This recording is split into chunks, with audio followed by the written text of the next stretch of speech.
نحمدہ ونصلی علی رسولہ الامین المکین الحنین الکریم الرؤوف الرحیم اما بعد فاعوذ باللہ من الشیطان الرجیم بسم اللہ الرحمن الرحیم۔ واجب الاحترام ساتھی اللہ تعالیٰ کا بے پائیں لطف و کرم اور اس کا احسان عظیم ہے کہ جس کی توفیق سے ہم اس کے ذکر کے لیے اس کے گھر میں جمع ہیں۔ اللہ کی توفیق سے ہم تحویل قبلہ کے حوالے سے دوسرے پارہ کی سورہ البقرہ کی آیت نمبر 43 پر کل گفتگو کر رہے تھے۔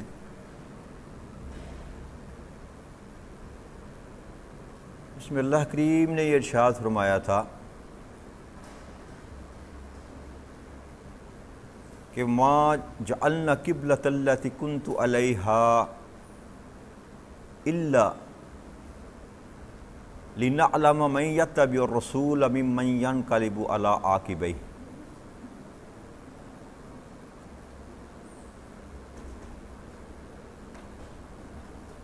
اور آپ پہلے جس قبلہ پر تھے ہم نے اسے صرف اس لیے مقرر کیا تھا کہ ہم پرکھ کر ظاہر کر دیں کہ کون ہمارے رسول صلی اللہ علیہ وسلم کی پیروی کرتا ہے اور کون الٹے پاؤں پھر جاتا ہے۔ وَإِن كَانَتْ لَكَبِيرَةً، اور بے شک یہ قبلے کے تبدیل کرنے کا جو واقعہ ہے یہ بہت باری تھا، بہت باری تھا۔ اللہ مگر علی الذین ھدی اللہ، سوائے ان لوگوں کے جن پر اللہ نے ہدایت نازل کی یا جن کو اللہ نے ہدایت عطا فرما دی۔ تو کل ہم یہ بات میں نے تحویل قبلہ کا پس منظر آپ کو بیان کیا تھا کہ کیا شکل تھی جب نبی اکرم صلی اللہ علیہ وسلم نے قبلہ کو تبدیل کیا۔ تو وہ ایک لمحہ جس کا ذکر اللہ کریم کر رہے ہیں کہ صحابہ کرام پر بڑا ہی بھاری وقت تھا وہ، کہ نماز کے درمیان چونکہ نبی اکرم صلی اللہ علیہ وسلم نے کوئی حکم نہیں کیا تھا، یہ بتایا نہیں تھا کہ اللہ کی طرف سے امر آ چکا ہے، بس ایک عمل کیا اور صحابہ کرام بس دیکھتے رہ گئے کہ یہ ماجرا کیا ہوا۔ نماز میں تھے، پوچھ بھی نہیں سکتے تھے۔ تو وہ لمحہ جو تھا اللہ کریم کہتا ہے میں نے یہ سارا جو کیا معاملہ اس لیے کیا کہ میں دیکھنا چاہتا تھا۔ الا نعلم یتبع الرسول، میں یہ دیکھنا چاہتا تھا کہ میرے رسول کی اتباع میں کون رہتا ہے۔ اب کون اپنے قبلہ پر رہتا ہے اور کون میرے مصطفیٰ کریم کی طرف جاتا ہے، یہ امتحان تھا، یہ امتحان تھا۔ ورنہ اگر صرف قبلہ ہی تبدیل کرنا ہوتا تو نماز کے بغیر بھی حکم کیا جا سکتا تھا کہ بھائی اگلی نماز سے آپ کا قبلہ جو ہے وہ خانہ کعبہ ہوگا یا بیت المقدس ہوگا، جو بھی تبدیل کیا اللہ کریم نے دونوں ہی حالتوں میں۔ تو یہ جو ذکر کیا جا رہا ہے کہ بیت المقدس کو تبدیل کر کے خانہ کعبہ کو جو ہے قبلہ بنایا گیا، تو عین نماز میں جو حکم کا جاری کرنا تھا یہ صحابہ کرام کے لیے امتحان تھا، اور اس میں ایک سبق دیا جا رہا تھا تمام آنے والی نسل کو، انسانی کو۔ آقا کریم صلی اللہ علیہ وسلم کی ساری امت کو یہ درس دینا مقصود تھا کہ اس موقع پر اگر وہ صحابہ کرام اپنے قبلہ پر قائم رہتے اور نبی اکرم صلی اللہ علیہ وسلم کی اطاعت کو چھوڑ دیتے تو ان کا ایمان ضائع ہو جاتا، ان کا ایمان ضائع ہو جاتا۔ تو اللہ کریم جو بتانا چاہتا ہے کہ تمہاری ایمان کی سلامتی اس میں ہے کہ تم میرے رسول کی پیروی کرو، میرے رسول کی پیروی کرو۔ جس طرف میرا محبوب چہرہ کرتا ہے اپنے چہرے اس طرف پھیر لو۔ کیوں؟ اللہ نے فرما دیا تھا کہ میرے لیے تو مشرق اور مغرب ساری ہی سمتیں میری ہیں، مجھے تو اس سے کوئی غرض نہیں ہے، بس جس طرح میرے محبوب نے چہرہ پھیر لیا تم بھی اس طرف چہرہ پھیر لو گے تو تمہارا ایمان بچ جائے گا، ورنہ تمہارا ایمان ضائع ہو جائے گا۔ تو اللہ کریم نے ارشاد فرمایا کہ بہت کڑا وقت تھا، لیکن کیا ہوا، اللہ نے اللہ نے ان کو ہدایت عطا فرما دی۔ اللہ نے ان کو کہ ان تمام صحابہ کرام کے سینے میں یہ بات ڈال دی، ایک لمحے کے لیے بھی بس انہوں نے نہ سوچا کہ کیا کریں کہ کیا نہ کریں۔ ہر ایک صحابی نے یہ سوچا ہوگا کہ کعبہ چھوٹتا ہے تو چھوٹ جائے، کعبے والے کا محبوب نہیں چھوٹنا چاہیے۔ تو ایک لمحے کا توقف کیے بغیر تمام صحابہ کرام نے جو رخ انور کی طرف اپنا رخ کر لیا، آقا کریم صلی اللہ علیہ وسلم کی طرف کر لیا۔ تو آگے اللہ کریم فرماتا ہے وَمَا كَانَ اللَّهُ لَيُضِيعَ ایمانکم، اور اللہ کی یہ شان نہیں ہے کہ تمہارا ایمان یوں ہی ضائع کر دے، کہ اتنی مشکل سے جو اللہ کریم کے محبوب نے جماعت اکٹھی کی تھی، تو اللہ یہ بھی نہیں چاہتا تھا کہ میرے محبوب کے غلاموں کا ایمان ضائع ہو جائے، اور ایمان ضائع کرنا بھی نہیں چاہتا تھا اور پرکھنا بھی چاہتا تھا کہ یہ جو میرے محبوب کے دیوانے ہیں، میرے محبوب کے ماننے والے ہیں، کیا ان کے لیے قبلہ زیادہ اہمیت رکھتا ہے یا میرا محبوب زیادہ اہمیت رکھتا ہے۔ تو یہ پرکھنا بھی اللہ کریم کو منظور تھا، پرکھ بھی کی، لیکن یہ بھی من قبول نہ تھا کہ میرے نبی کے اصحاب کا ایمان ضائع ہو، میرے نبی کے اصحاب کا ایمان ضائع ہو۔ تو اللہ کریم نے امتحان بھی لیا اور سب کو ہدایت بھی خود عطا فرمائی، ہدایت بھی خود عطا فرمائی۔ سبب کیا تھا؟ سبب فقط اتنا تھا کہ اللہ کریم دلوں کا حال جانتا ہے۔ اللہ کریم کو علم تھا کہ یہ جتنے میرے محبوب کے پیچھے کھڑے ہیں یہ سارے کے سارے جان نثار ہیں، سارے کے سارے جان نثار ہیں۔ تو اللہ نے وہ جو تردد تھا نا، وہ جو سوچ میں آ سکتی تھی بات، اللہ نے وہ ختم فرما دی، اور سب کے سب کو اس بات پر پھیر دیا کہ کعبہ جاتا ہے تو جاتا رہے، قبلہ جاتا ہے تو جاتا رہے، میرے محبوب کی اتباع کبھی نہ چھوڑنا، میرے محبوب کی اطاعت کبھی نہ چھوڑنا۔ تو سارے صحابہ کرام نے اسی طرف اپنا چہرہ مبارک کر لی۔ تو دوسرا اس میں اس آیت کریمہ کے اسی حصے میں اللہ کریم جو بیان فرما رہا ہے، اس کی یہ بھی تفسیر کی جاتی ہے کہ جب قبلہ تبدیل کر دیا گیا تو یہودیوں نے کہا کہ اب تم نے قبلہ تبدیل کر لیا تو جو دنیا سے چلے گئے تمہارے مسلمان، ان کی نمازوں کا کیا بنا، ان کی نمازوں کا کیا بنا؟ تو اس کا جواب اسی آیت کریمہ کے ٹکڑے میں ہے کہ اللہ تعالیٰ کی یہ شان نہیں ہے کہ کسی کا ایمان ضائع کر دے، کسی کا ایمان کہ جو پہلے مکہ المکرمہ کی طرف منہ کر کے نماز پڑھتے تھے یا بعد میں بیت المقدس کی طرف منہ کر نماز پڑھتے تھے، ان ساروں کی نمازیں میرے ہاں مقبول ہے۔ کیوں کہ وہ بھی حکم تو میرا ہی تھا، وہ حکم تو میرے حکم کی اطاعت میں کر رہے تھے، اس لیے اللہ کی شان یہ نہیں ہے کہ وہ کسی کا ایمان ضائع کرے۔ تو جب تحویل قبلہ ہوئی نا، تو یہ تو مضمون تھا اللہ کریم جو بیان فرما رہے ہیں مسجد قبلہ تین میں، بنی سلمہ کی جو مسجد تھی، جہاں بنفس نفیس خود حضور موجود تھے اور حضور نے یہ عمل کیا تھا اور صحابہ کرام نے آپ کی پیروی کی تھی۔ حضرت نویلہ بنت مسلم رضی اللہ تعالیٰ عنہ فرماتی ہیں کہ ہم ظہر کی نماز پڑھ رہے تھے کسی اور علاقے میں، اس مدینہ کی بستی سے باہر کسی اور قبیلے میں، کسی اور مسجد میں۔ آپ فرماتی ہیں کہ ہم ظہر کی نماز پڑھ رہے تھے، جب نماز کے دوران کسی گزرتے ہوئے بندے نے یہ کہا کہ تم کس طرف قبلہ کر کے نماز پڑھ رہے ہو، حضور نے تو اس قبلے کو تبدیل فرما دیا، حضور نے تو اس قبلے کو تبدیل فرما دیا۔ آپ فرماتی ہیں کہ جیسے ہی یہ آواز ہماری کانوں میں پڑی نماز کے دوران، یہ بھی نماز کے دوران ہوا، جیسے ہی یہ خبر ہمیں ملی ہم نماز میں ہی گھوم گئے، نماز میں ہی گھوم گئے، اور مرد عورتوں کی جگہ آ گئے اور عورتیں مردوں کی جگہ پر آ گئیں۔ یعنی کہ یہ صف بندی کا طریقہ میں نے بتایا تھا نا کہ مرد آگے ہوتے ہیں اور عورتیں پیچھے ہوتی ہیں، لیکن جب قبلہ تبدیل کیا گیا اور امام دوسری جگہ پر چلا گیا تو عورتیں پلٹ کر پچھلی صفوں پر آ گئیں اور مرد پلٹ کر اگلی صفوں پر۔ یہ معاملہ صرف نبی اکرم صلی اللہ علیہ وسلم کی ذات کے ساتھ جو لوگ تھے انہوں نے نہیں یہ عمل کیا، جس جگہ پر اللہ کریم کی طرف سے یہ حکم جاتا رہا بغیر کسی تردد کے انہوں نے فوری طور پر اس پر عمل کیا۔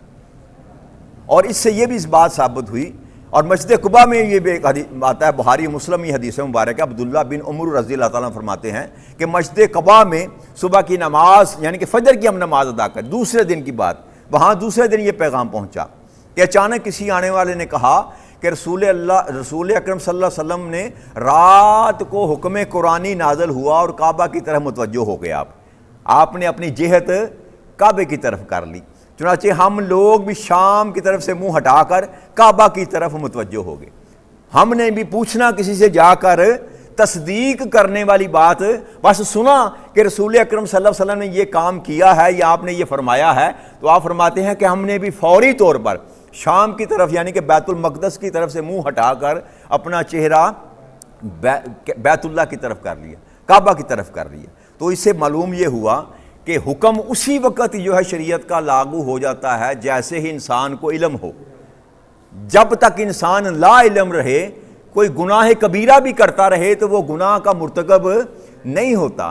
جیسے ہی کسی شریعت کے حکم کا آپ کو علم ہو جائے گا تو اسی وقت آپ پر اس کو اطلاع کرنا جو ہے فرض ہو جاتا ہے، وہ فرض ہو جاتا ہے اور واجب ہو جاتا ہے۔ تو آگے اللہ نے فرمایا کہ اللہ کریم بے شک اللہ بڑی شفقت فرمانے والا اور بڑا ہی مہربان ہے۔ اب اللہ کریم آیت نمبر 144 میں اللہ کریم فرماتے ہیں وہ جو تبدیل قبلہ کا واقعہ تھا اس کو اللہ کریم بیان فرما رہے ہیں، قد نرا تقلب وجهك في السماء فلنولینک قبلۃ ترضاها فول وجهك شطر المسجد الحرام وحيث ما كنتم فولوا وجوهكم شطرہ ان الذین اوتوا الکتاب لیعلمون ان الحق من ربہم وما اللہ بغافل عما یعملون، کہ اے میرے حبیب مکرم صلی اللہ علیہ وآلہ وسلم، ہم بار بار آپ کا روح انور کا آسمان کی طرف پلٹنا دیکھ رہے ہیں، سو ہم ضرور بر ضرور آپ کو اسی قبلہ کی طرف پھیر دیں گے جس پر آپ راضی ہوں، جس پر آپ راضی ہوں۔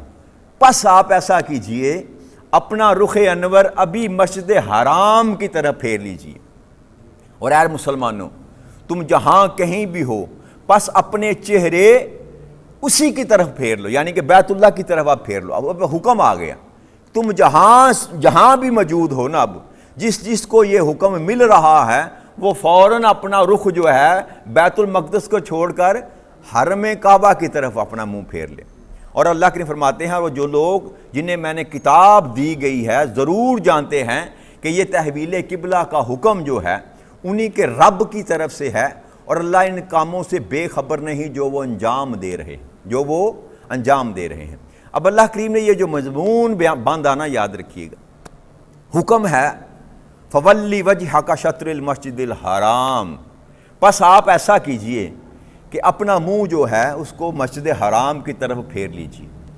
حکم یہ تھا، حکم دینا مقصد یہ تھا۔ اب پہلے جو اللہ کریم نے آیت کے دو ٹکڑے بیان فرمائے نا اس میں، قد نرا تقلب وجہک فی السماء، کہ اے حبیب ہم بار بار آپ کے رخ انور کا آسمان کی طرف پلٹنا دیکھ رہے ہیں۔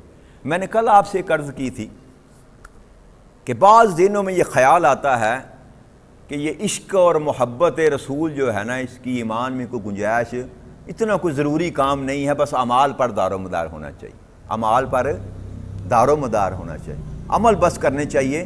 یہ عشق محبت جو ہے نا یہ بس فضول سی چیز ہے، اس کا کوئی ایمان کے ساتھ تعلق نہیں ہے۔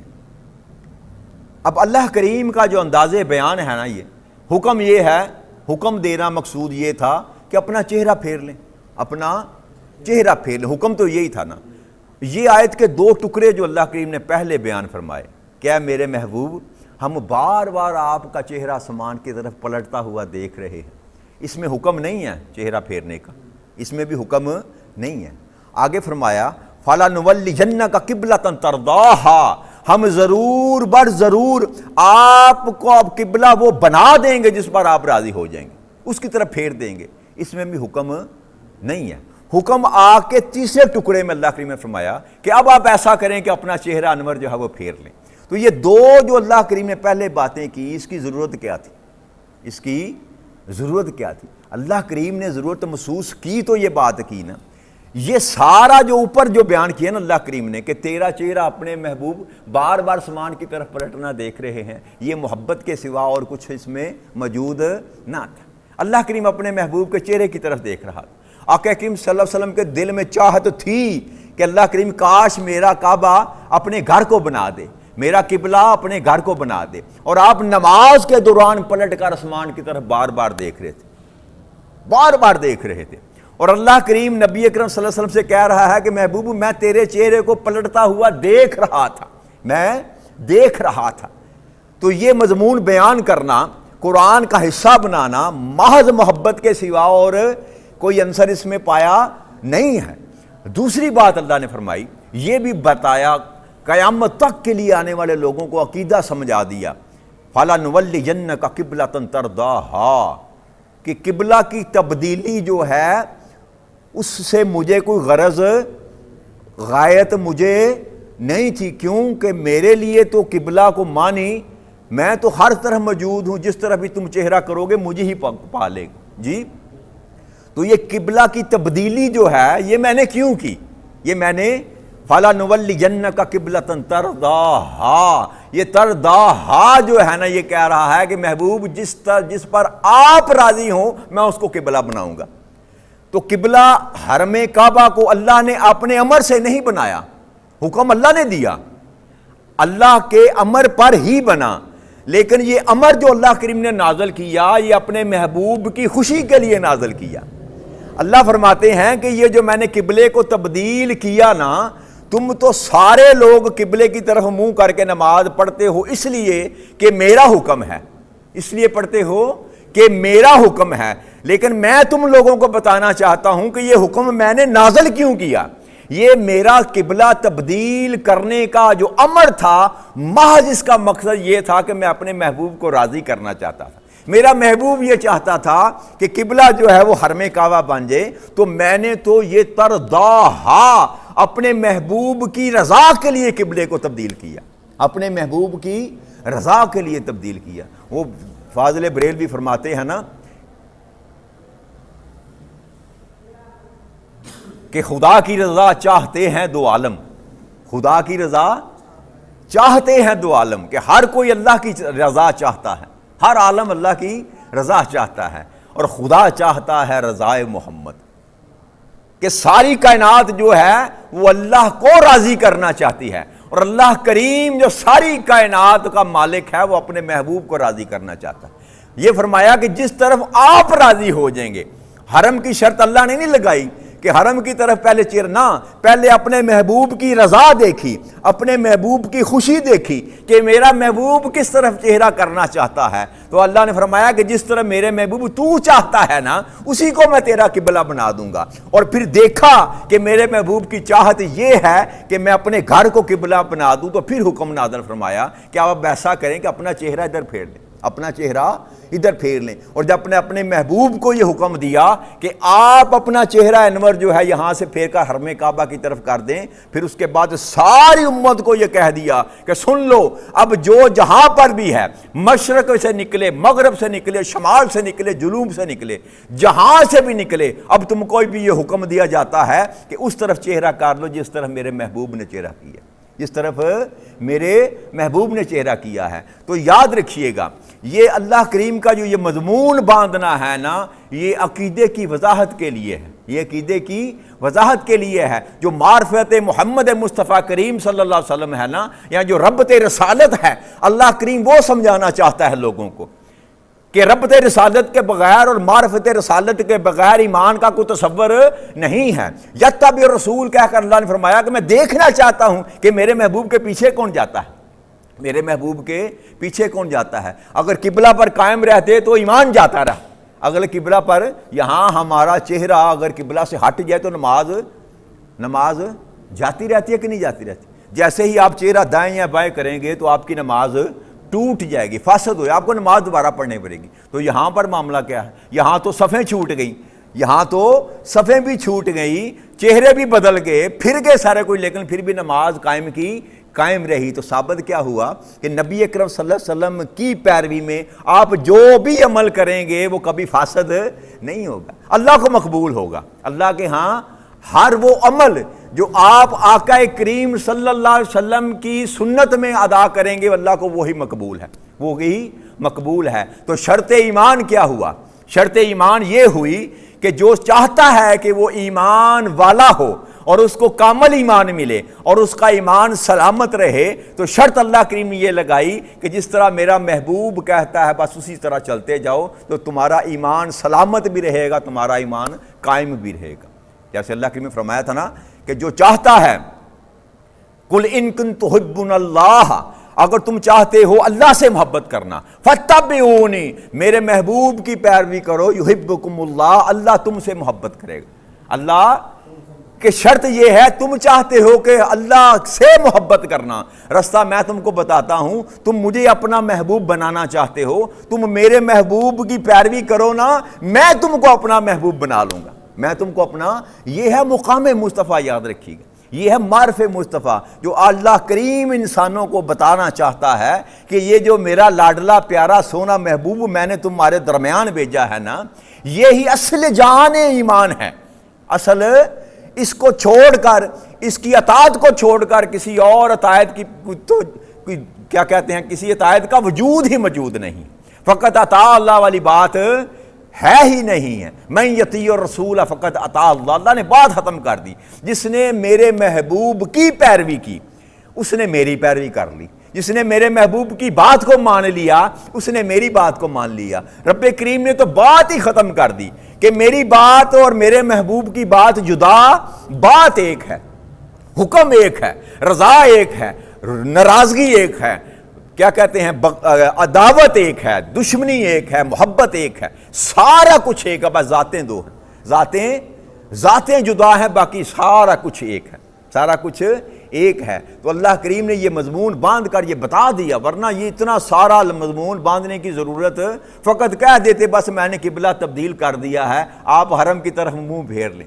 پہلے ان کو اعتراض کرنے والوں کو بیوقوف بنایا، پھر یہ کہا کہ صحابہ کو میں نے امتحان میں ڈالا، پھر یہ کہا کہ وہ سارے کے سارے کامیاب ہو گئے۔ کیوں کامیاب ہو گئے؟ کہ انہوں نے میرے محبوب کا دامن نہیں چھوڑا، میرے محبوب کا دامن نہیں چھوڑا۔ تو آج بھی میرے دوستو یاد رکھیے گا، بلکہ قیامت تک کے لیے اللہ نے یہ قانون بنا دیا کہ جو یہ چاہتا ہے کہ ایمان والا رہے اور جو یہ چاہتا ہے کہ میں اس پر راضی ہو جاؤں، اس کے لیے شرط یہ ہے کہ وہ میرے محبوب کا دامن تھام کر رکھے، وہ میرے محبوب کا دامن تھام کر رکھے۔ جو میرے محبوب کا دامن تھام لے گا اسی کو میں ہدایت نصیب فرماؤں گا، اسی کو میری ہدایت آئے گی اسی کی طرف جو معرفت رسول رکھتا ہے، جو ربط رسول رکھتا ہے۔ اور جو رسول کو چھوڑ کر ایمان حاصل کرنا چاہتا ہے وہ ساری زندگی باتیں کرتا رہے، کبھی اس کو ایمان نصیب نہیں ہوگا۔